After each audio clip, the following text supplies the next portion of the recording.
On est toujours en direct du Parc des Princes pour le salon Your Future. Je suis très heureux de partager cette interview avec vous, Astrid Watelier, déléguée générale pas encore directrice, déléguée générale du concours Puissance Alpha. C'est un concours d'accès aux écoles d'ingénieurs en France et c'est super important d'en parler et de le présenter. Bonjour Astrid, Bonjour, merci d'être avec nous ici au Parc des Princes. on est très très bien. On est très très bien. Je le disais, le concours Puissance Alpha, c'est incontournable pour les écoles d'ingénieurs finalement. Est-ce que vous pouvez nous présenter ce concours? Bien sûr. Donc vous l'avez dit, c'est un concours qui regroupe 18 écoles d'ingénieurs dans toute la France, puisqu'on a plus de 35 campus, et qui présente environ 70 programmes, puisque la petite particularité, c'est qu'on ne choisit pas une école, on choisit, alors on peut choisir une école, oui, mais on peut surtout choisir des spécialités de l'école, parce que soit c'est généraliste, soit c'est dans le numérique, soit c'est dans le scientifique, soit c'est chimie d'un côté et numérique de l'autre. C'est pour ça qu'on parle de 70 programmes avec nos 18 écoles, et cela mène à 1000 métiers. 1000 métiers. Euh, Quand on pense aux écoles d'ingénieurs, on pense forcément maths, bac scientifique. Est-ce qu'il faut venir d'un bac scientifique pour candidater au concours Puissance Alpha? Non, pas forcément. Ah, voilà la Voilà, bonne nouvelle. voilà.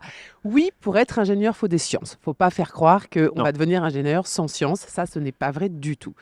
Mais c'est vrai que dans l'inconscient collectif, on se dit que si je n'ai pas fait maths, physique, chimie, ce n'est même pas la peine d'espérer être ingénieur, voire même je n'y pense pas. Et en fait, ce qu'on veut vraiment dire aujourd'hui au nom du concours Puissance Alpha, c'est que 45% de nos candidats et de nos intégrés dans les écoles n'ont pas maths, physique, chimie. Ils ont maths NSI, SVT, physique, chimie. Parfois, ils n'ont qu'une seule science, que les maths. Parfois, ils ont physique, SVT et ils ont des maths complémentaires. Donc, on a aussi des bacs techno pour 4-5%. Donc, il faut vraiment comprendre que 45% des élèves n'ont pas fait la doublette classique de sciences qu'on dirait maths, physique, chimie. Il y a plein de possibilités et nous avons créé pour ça ce qu'on appelle un concours une science également dans Parcoursup, c'est-à-dire tous ceux, comme son nom l'indique, qui n'ont fait en gros maths éco ou qui ont fait langue et maths ou qui ont fait physique, chimie, autre chose. Et ça, c'est vraiment une voie d'accès qui était nouvelle l'année dernière, qu'on a encore renforcée cette année. Et parmi le programme de sciences, on a fait en sorte que la notation, les dossiers et les épreuves soient ouvertes à tous ceux qui n'ont pas seulement maths, physique, chimie. C'est vraiment le message. Malgré tout, vous recommandez aux celles et ceux qui nous regardent de choisir quelle matière, quelle spécialité en terminale? Des sciences, comme je l'ai dit, oui, il ne faut pas rêver. Enfin, si j'ai fait anglais éco, c'est merveilleux, mais je ne suis pas sûre que ce soit le profil parfait pour être ingénieur. Il faut être très clair non plus. Néanmoins, si j'hésite entre deux, parce que beaucoup se contraignent encore dans un modèle en disant « Allez, je vais faire maths, physique, chimie parce que je crois encore que c'est le mieux », mais si tu préfères la SVT ou si tu es très bon en SVT et que tu préfères maths complémentaire et que c'est là que tu es bon, c'est là que tu te plais, c'est là que tu comprends un maximum de choses, c'est ce qu'il faut faire. Donc voilà, on a la chance aujourd'hui avec le bac de pouvoir choisir. Ma génération en tout cas, c'était plus imposé, hein, on va dire. Eh bien, servons-nous de cette chance pour faire des sciences, mais parmi toutes les sciences qui existent, celles que j'apprécie. Celle que j'apprécie. C'est quoi les débouchés pour les étudiants qui vont réussir ce concours justement Alpha, Puissance Alpha? Puissance alpha. Alors, je vous le disais en entrée, il y a 1000 métiers. Pourquoi je parle de 1000 métiers? Parce que déjà, ingénieur, c'est pas un seul métier, c'est une compétence globale, mais qui peut être orientée dans des dizaines de domaines d'activité. Et il se trouve que dans Puissance Alpha, on regroupe, les écoles regroupent à elles toutes confondues, tous les secteurs d'activité de l'ingénierie. Donc on a des sciences du vivant, du numérique, du transport, de l'agronomie, de la chimie, des BTP, du génie civil, de l'électronique, de l'environnement, de la gestion des risques, des mécaniques, des généralistes. Tout ce que vous allez le retrouver. Donc, Tous les métiers en fait qui entourent notre quotidien, qui accompagnent notre quotidien. si on est là aujourd'hui, parce qu'il y a un ingénieur, hein, C'est parce ça. qu'entre le micro, le son et les vidéos, à un moment donné, c'est des ingénieurs, ne Exactement. serait-ce que ça, l'exemple du quotidien. Et donc, on est vraiment, les ingénieurs sont partout. On n'imagine pas toujours où est-ce qu'ils sont. Bien sûr. Et c'est pour ça qu'en fait, il n'y a pas un endroit qui n'est pas possible en étant ingénieur, en fait. Rien n'est impossible.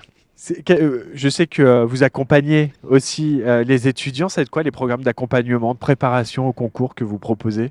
Alors, nous avons pour les élèves qui sont dans la catégorie de sciences, donc la majorité, nous avons des épreuves écrites.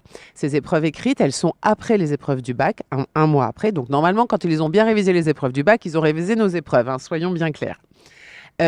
On propose un accompagnement avec des cours en live. On propose une annale. On peut télécharger l'application des annales Puissance Alpha. On propose également des sujets à télécharger en ligne. Et on propose d'aller dans les écoles qui font des journées de préparation gratuites partout pour les accompagner. Et donc, allez à la rencontre. Quels conseils vous donneriez à celles et ceux qui nous regardent, qui sont en terminale, générale ou même techno, donc, et qui s'intéressent aux écoles du concours Puissance Alpha? Ce serait quoi ces conseils? Oser, oser. Il y a beaucoup trop, et particulièrement de jeunes filles qui se restreignent, qui n'osent pas venir, qui n'osent pas s'inscrire en école d'ingénieur.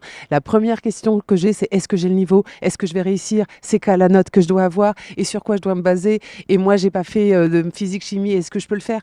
Et vraiment, oser venir, oser le faire, oser taper à la porte des écoles d'ingénieurs qui vous accueillent, qui vont regarder votre dossier, qui vont venir vous voir, et vous avez toutes les possibilités. Surtout, ne vous restreignez pas vous-même. Ça, c'est vrai. Astrid Watelier, il faut quand même préciser quelque chose pour les jeunes filles dont vous parliez et qui nous regardent, c'est qu'il y a une très très forte demande en termes d'emploi. On recherche des femmes ingénieures et là, elles ont un boulevard pour réussir des très très belles carrières derrière. Donc, il faut qu'elles osent. On manque en France de milliers d'ingénieurs, on n'en forme pas assez, mais encore plus de milliers d'ingénieurs féminins, parce qu'elles ont quand même un regard, une approche qui est différente. Et du coup, mais la demande, il n'y a pas de mots pour définir la demande d'ingénieurs et encore moins d'ingénieurs féminins tellement là, elles seront les reines du marché professionnel. Oui, complètement. Voilà. Merci Astrid Watelier, déléguée générale du concours Puissance Alpha. Merci d'avoir été avec nous sur le plateau télé du salon Your Futur. Avec plaisir. Et merci d'être avec nous jusqu'à demain. Mais bien sûr. On vous retrouve ici. Exactement. Au Parc des Princes. On continue à parler de votre avenir. C'est le salon Your Future. À tout de suite.